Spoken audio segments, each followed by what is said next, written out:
Om Namo Bhagavate Vasudevaya. Om Namo Bhagavate Vasudevaya. Om Namo Bhagavate Vasudevaya. Narayanam Namaskritya Naram Chaiva Narottamam Devim Saraswatim Vyasam Tato Jayamudiraye. नष्टप्रायेषु अभद्रेषु नित्यं भागवत सेवया भगवतीरुत्तमश्लोके भक्तिर्भवती नैष्टिकी ॐ अज्ञानतिमिरन्धस्य ज्ञानाञ्जनशलाकया चक्षुरुन्मिलितं येन तस्मै श्रीगुरवे नमः श्रीचैतन्यमनोभीष्टं स्थापितं येन भूतले स्वयं रूपकदा मह्यं ददाति स्वपदान्तिकम् नमो विष्णुपादाय कृष्णप्रेष्ठाय भूतले श्रीमते भक्तिवेदान्त स्वामीति नामिने नमस्ते सरस्वते देवे गौरवाणी प्रचारिणे निर्विशेष शून्यवादी पाश्चात्यदेशतारिणे जय श्री कृष्ण चैतन्य प्रभो नित्यानंद श्री अद्वैत गदाधर श्रीवासादि गौर भक्त वृंद हरे Krishna Krishna Krishna Hare Hare Hare Ram Ram Ram Hare Hare. Hare Krishna. Reading from Śrīmad-Bhāgavatam. By His Divine Grace, A.C. Bhaktivedanta Swami Srila Prabhupada ki jai. We are reading from Canto 4, Chapter 3, Talks between Lord Shiva and Sati. So now we continue with the narration, the beautiful story of Lord Shiva, Sati and Dakṣa.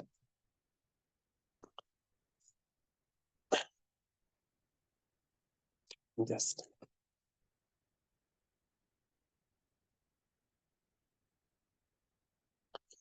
text 1. Maitreya uvacha सदा विद्वेषतोरेवं कालो वै ध्रियमानयोः जामातुः श्वशुरस्यापि सुमहानति चक्रमे. Translation. Maitreya continued, in this manner the tension between the father-in-law and son-in-law, Dakṣa, and Lord Shiva continued for a considerably long period. Purport. The previous chapter has already explained that Vidura questioned the sage Maitreya as to the cause of the misunderstanding between Lord Shiva and Dakṣa. Another question is why the strife between Dakṣa and his son-in-law caused Sati to destroy her body. The chief reason for Sati's giving up her body was that her father Dakṣa began another sacrificial performance, to which Lord Shiva was not invited at all. Generally, when any sacrifice is performed, although each and every sacrifice is intended to pacify the Supreme Personality of Godhead, Vishnu, all the demigods, especially Lord Brahma and Lord Shiva, and the other principal demigods such as Indra and Chandra are invited, and they take part. It is said that unless all the demigods are present, no sacrifice is complete. But in the tension between the father-in-law and the son-in-law, Daksha began another yajna performance to which Lord Shiva was not invited. Daksha was the chief progenitor employed by Lord Brahma and he was a son of Brahma. So he had a high position and was also very proud. Hare Krishna. Yeah. So this is how the tension between Jamatu Shveshwarasyapi, this son-in-law and father-in-law, the tension between son-in-law and father-in-law continued for a considerably long time. In the purport, Srila Prabhupada explains that Vidura's questions to Maitreya Muni, the first one is, what is the cause of misunderstanding between Daksha and Lord Shiva? So this was the one.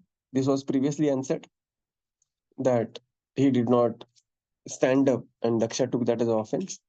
Now the second question is, what is the reason that Sati destroyed her body in that fight or that tension? So now Maitreya Muni is going to come to this particular answer. So Srila Prabhupada further writes that whenever although the sacrifice means is to please the Supreme Personality of Godhead, Bhuktaram Yajna Tapasam, all the demigods are also invited for such sacrifice. Lord Brahma, Lord Shiva, all the principal deities, they are supposed to be present in the sacrifice. And here, Dakṣa wanted to perform a sacrifice. And he was a high personality. He was the chief of the Prajapati, son of Brahma, very highly positioned and very, very proud. And he wanted to show Lord Shiva down by performing a sacrifice without inviting Lord Shiva. And this greatly angered Satī, daughter of Dakṣa Prajapati. Text 2.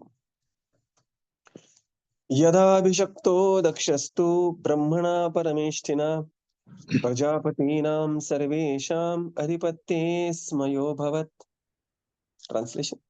Translation: When Lord Brahma appointed Dakṣa the chief of all the Prajapatis, the progenitors of population, Dakṣa became very much puffed up.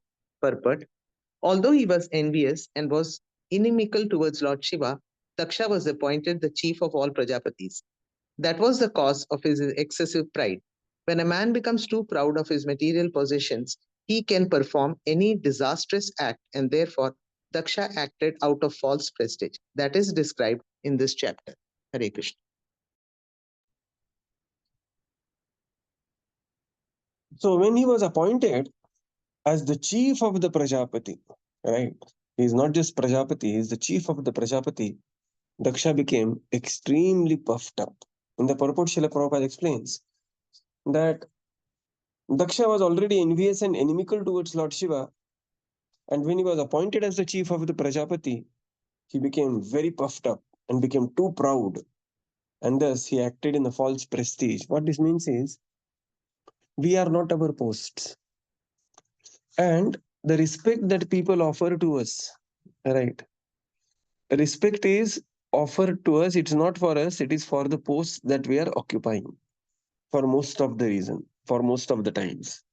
Right. So this is very, very important to understand. I remember when I became dean in faculty development in my institute, suddenly so many people were saying me, good morning, sir, good morning, sir, good morning, sir. I was just wondering, yesterday nobody, cared about me. Suddenly, how people are saying good morning. So many people are saying good morning to me. And then I realized that that day only I realized that, this is not good morning to me. This is good morning to dean faculty development. The moment, because we have the tenure of the terms, and the day my tenure is over, there will be no good morning. Correct. So therefore one has to take the position in a very, very humble way, because the position is gone, all the respect will also go away. And the people who used to respect us, generally, if you see, things become so dirty, in the outside world, that the moment the position is gone, people will start talking all ill about that person. Ye to aisa tha, iski ye affair se, iski ye hai, wo hai, and so many different things people will talk. Correct. And therefore it is always very important to let not the position go in our heads. Dakṣa exactly failed at this point. But Dakṣa became very puffed up and he picked up enmity against Lord Shiva. No, Lord Shiva did not do anything to destroy Dakṣa.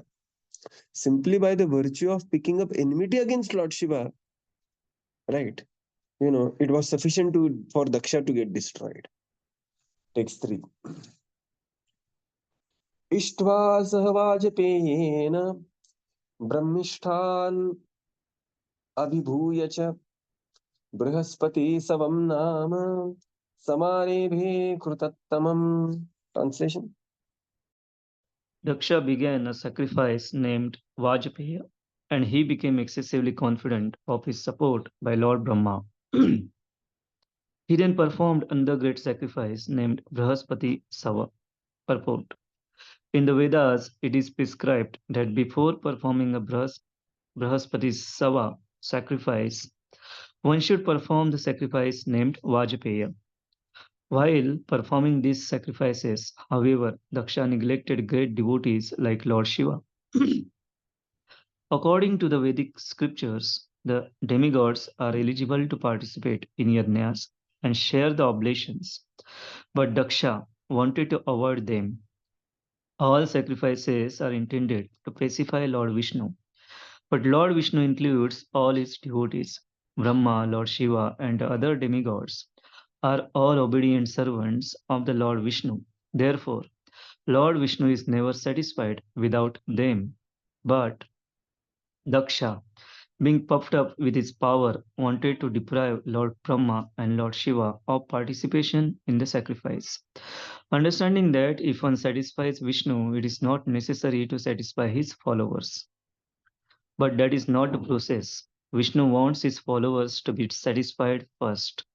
Lord Krishna says, Mad Bhakta Puja Bhi Adhika. The worship of my devotees is better than worship of me. Similarly, in the Shiva Purana, it is stated that the best mode of worship is to offer oblations to Vishnu. But better than that is to worship the devotees of Krishna. Thus, Daksha's determination to neglect Lord Shiva in the sacrifices was not fitting. Daksha began the sacrifice Vajpayee.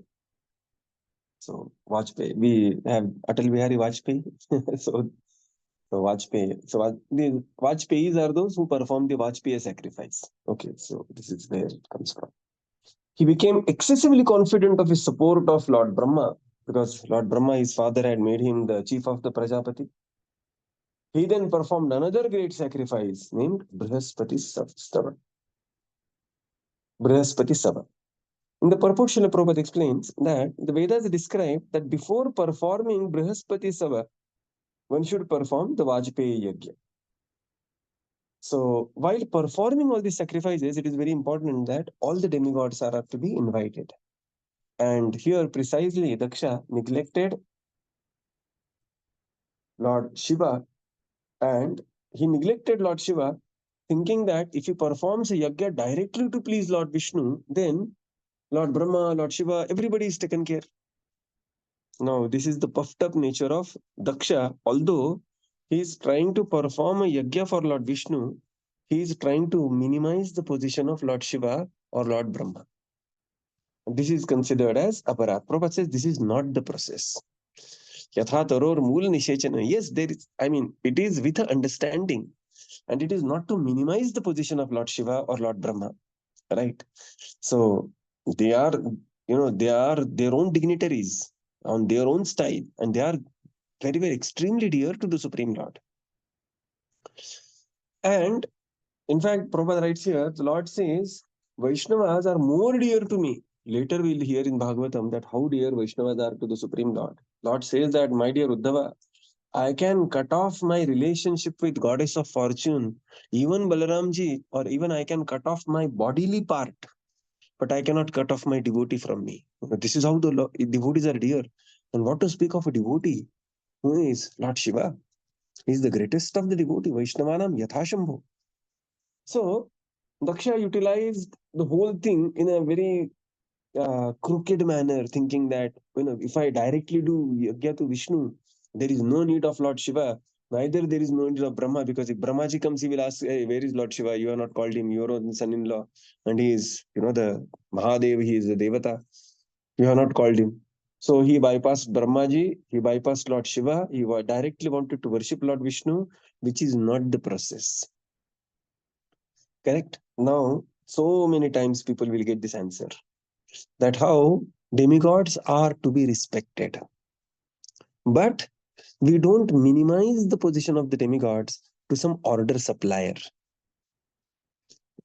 So when Prabhupada writes about a verse, or whenever there is a description about, ye anya devata bhakta, and all those descriptions and discussions, this is the underlying phenomenon. There is no question of any time, a devotee will not disrespect even an ant. What to speak of a demigod? And what to speak of Lord Shiva and Lord Brahma? There is no question. They are all, Lord Brahmaji is our Sampradaya. He has started the Brahma Madhva Gaudiya Sampradaya, in which ISKCON is part of. Lord Shiva is the greatest of the Vaishnava who has started his own Sampradaya, Rudra Sampradaya, which is Vaishnava Sampradaya. By offending such highest standing of devotee, who can advance in bhakti? What is being criticized is being transactional with the demigods and trying to acquire some material facility by doing some, bribing to them, avidhi purvakam. This is the language of Bhagavad Gita.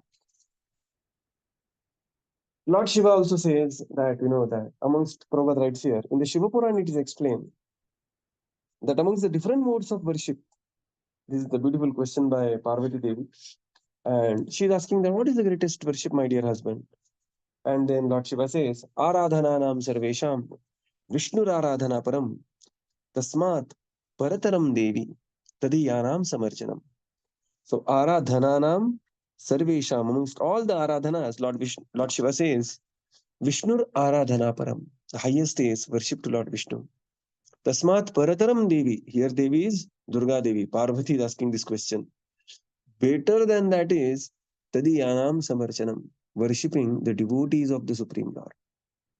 So this was completely forgotten that Lord Shiva is greatest devotee, and this Dakṣa committed a big blunder for which he was going to pay the good price. Text 4. Tasmin brahmarshaya sarve devarshir pitrudevata asan krita svanas tanyas tatpatnyascha sabhatrukaha. Translation. While the sacrifice was being performed, many Brahmarshis, great sages, ancestral demigods, and other demigods, their wives, all very nicely decorated with ornaments, attended from different parts of the universe. Purport: any auspicious ceremony, such as a marriage ceremony, sacrificial ceremony, or puja ceremony, it is auspicious for married women to decorate themselves very nicely with ornaments, fine clothing, and cosmetics. These are auspicious signs. Many heavenly women assembled with their husbands and devarshis, demigods and rajarshis, in that great sacrifice named Brahaspati Sava. It is especially mentioned in this verse that they approached with their husbands. For when a woman is decorated nicely, her husband becomes more cheerful. The nice decorations, ornaments, and dress of the wives of the demigods and sages, and the cheerfulness of the demigods and sages themselves were all auspicious signs for the ceremony. Hare Krishna. Yeah. Now the ceremony, Tasmin Brahmarshaya Sarve. While the sacrifice was being performed, many Brahmarshis, great sages, ancestral demigods, Pitrudevata, other demigods, Devata, and their wives, all very nicely dressed with ornaments, attended from different parts of the universe. So, when Dakṣa is performing sacrifice, you know that different personalities started to assemble at the residence of Dakṣa, and it was the universal affair. Now, universe is not empty as the modern science thinks of, that except or everything is vacant, Prabhuji, nothing is there anywhere, only we are there sitting. This is height of arrogance. So, universe is filled with, sarvagataha. So everybody started attending. In the purport, Srila Prabhupada writes, in an auspicious ceremony, it is very important that for the married woman to decorate themselves very nicely with ornaments, fine clothing, and the cosmetics. These are auspicious signs, right? So there is a position of Shringara also. And it is not that people are, nowadays people have become, especially the woke mentality has, the leftist propaganda, the woke mentality. People want to avoid, people want to avoid so many things. People want to avoid ornaments. People want to avoid this. People want to avoid that. But if you see, the entire Vedic culture is designed in such a way, there are so many festivities. What is festival? Festival is a great boost to GDP. If we to talk in a modern day language, what is a festival? Somebody was asking that so much energy was going in managing this Mahakumbha Mela. And then, the one line answer to that was, near the Mahakumbh, all those 30 days, that contributed to Indian GDP 1% of GDP growth. Indian GDP growth is around 6% per year. 1% of GDP growth happened simply by the virtue of Mahakumbh. So the Indian festivities are so arranged in such a way that, it is like boosting everybody everywhere. And therefore, it is important that one celebrates the festivals. And here, the Prabhupada writes in the purport, nice ornaments, clothing, cosmetics, and then, so I mean, it's like very auspicious signs for the ceremony. So this is a note to the husbands that, sometimes when they go for a shopping and they become tired or something like that, so one has to be real tireless in the shopping activity, right? Because this is part of Prabhupada writes in the purport that, the ornaments, clothing, and the cosmetics, they has to be abundant in the house, especially for the ladies. And this is a part of their life. One should not think that, oh, what is this bodily consciousness or something like that. No, that is not the bodily consciousness. That is the cultural representation of festivity. Text 5 through 7. Tat upashruत्य nabasi खेचराणां prajalpatam Satī Dakṣayani Devi Pitruyagya Mahotsavam Vrajanti Sarvato Dikbhyah Upadeva Varastriyah Vimanayana Sapreshta Nishkantha Kanthi Suvasasam Društva Svanirayabhyashe Lolakshi Mrishtakundala Patim Bhutapatim Devam Autsakyat Abhyabhashata. Translation. The chaste lady Sati, the daughter of Dakṣa, heard the heavenly denizens flying in the sky, conversing about the great sacrifice being performed by her father. When she saw that from all directions the beautiful wives of the heavenly denizens, their eyes very beautifully glittering, were near her residence and were going to the sacrifice dressed in fine clothing and ornamented with earrings and necklaces with lockets, she approached her husband, the master of the Bhutas, in great anxiety and spoke as follows. Purport. It appears that the residence of Lord Śiva was not on this planet, but somewhere in outer space. Otherwise, how could Sati have seen the airplanes coming from the different directions towards this planet and heard the passengers talking about the great sacrifice being performed by Dakṣa? Sati is described here as Dakṣayani because she was the daughter of Dakṣa.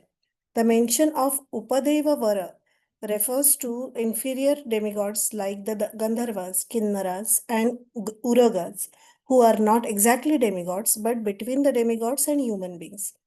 They were also coming in the plains. The word Svanilaya Bhyase indicates that they were passing right near her residential quarters. The dress and the bodily features of the wives of heavenly denizens are very nicely described here. Their eyes moved, their earrings and other ornaments glittered and glared. Their dresses were the nicest possible, and all of them had special lockets on their necklaces. Each woman was accompanied by her husband. Thus, they looked so beautiful that Sati Dakṣayani was impelled to dress similarly and go to the sacrifice with her husband. That is a natural inclination of a woman. And now, for this yajna, what happened is the chaste lady Sati, Dakṣayani, daughter of Dakṣa, youngest one, the most dear, the most beautiful, heard the heavenly denizens flying in the sky, Kecharanam. So Kecharanam, K means K, Nabasi, the Shabdam K. So this is, those who are being carried through the cloud, through the sound, or through the air, through the airways. And she could see so many personalities, they are Devata, Pitru Devata, that we have seen all these personalities, Brahmarshis, all the Devarshis, they all are moving, everybody, and with all their different vehicles, they are moving there. there is a kolahal of the vehicle, and there is, their beautiful wives. They are all dressed in the, and then Upadevata also. Upadevata, Srila Prabhupada explains in the Upadeva Vara means those who are between humans and the demigods, like the Gandharva, Kinnara, and Uragas. They are not fully the Devata. They are in between. They are also being invited. And she also became very, very excited. And she approached her husband saying that, why don't we also go for this particular sacrifice? So this is beautiful words here. Dakshayani and Patim Bhutapatim. Her pati was Bhutapati, Lord Shiva. Text 8. Satyuruvacha Prajapataste Shvasurasya Sampratam Niryapita Yajna Mahotsava Kilaha Vayam cha tatra bhisarama vamate Yadyarthitami vibudha brajanti. Translation. Sati Sati said, said, okay, continue. Sati said, my dear Lord Shiva, your father-in-law is now executing great sacrifices, and all the demigods, having been invited by him, are going there. If you desire, we may also go. Purport. Sati knew of the tension between her father and her husband, but still she expressed to her husband, Lord Shiva, that since such sacrifices were going on at her father's house and so many demigods were going, she also desired to go. But she could not express her willingness directly, and so she told her husband that if he desired to go, then she could also accompany him. In other words, she submitted her desire very politely to her husband. Hare Krishna. Yeah. So now Sati began to say, Prajapatiste Shvasurasya. She said, my dear Lord Shiva, your father-in-law, and she's not saying that my father, she's saying your father-in-law has inaugurated such a Dakṣa, has inaugurated such a yajna. If you desire, we may also go. So in very, very simple words, Sati is asking, a very simple question. Aho apane jaisa ka? In a very simple words, she's asking. And very politely, the way the grace personified she was, she's asking. In the purport, Srila Prabhupada writes, Sati knew the tension between her father and her husband, that is Dakṣa and Lord Shiva. And the tension was picked up by Dakṣa Prajapati only. But nonetheless, she was very, very desirous to attend this yajna because, it's yajna means you will meet everybody, then she will meet her mother, sisters, and it's, a different festival altogether. And she desired to go, but she was reluctant to directly propose that, should we go? So she said that if your father-in-law has arranged for such yajna, if you desire to go, we may go to such a place. And this is how Sati placed her desire in front of Lord Shiva. So we will conclude here and continue tomorrow. Srila Prabhupada ki jai. Gaura Bhakta Vrinda ki jai. Thank you, Prabhupada. Thank you, everybody. Thank you, Prabhupada. Prabhupada. Thank you, Thank you, Prabhuji. Thank Prabhuji. you, Thank you, everyone. Hare everyone. Krishna. Hare Krishna. Thank you, Prabhupada. Thank you, Hare Prabhuji. Hare Krishna. Krishna. Thank you, Prabhupada. Thank you, Prabhuji. Hare Krishna, Prabhuji. Pranam, Prabhuji. Pranam Prabhuji. Jai.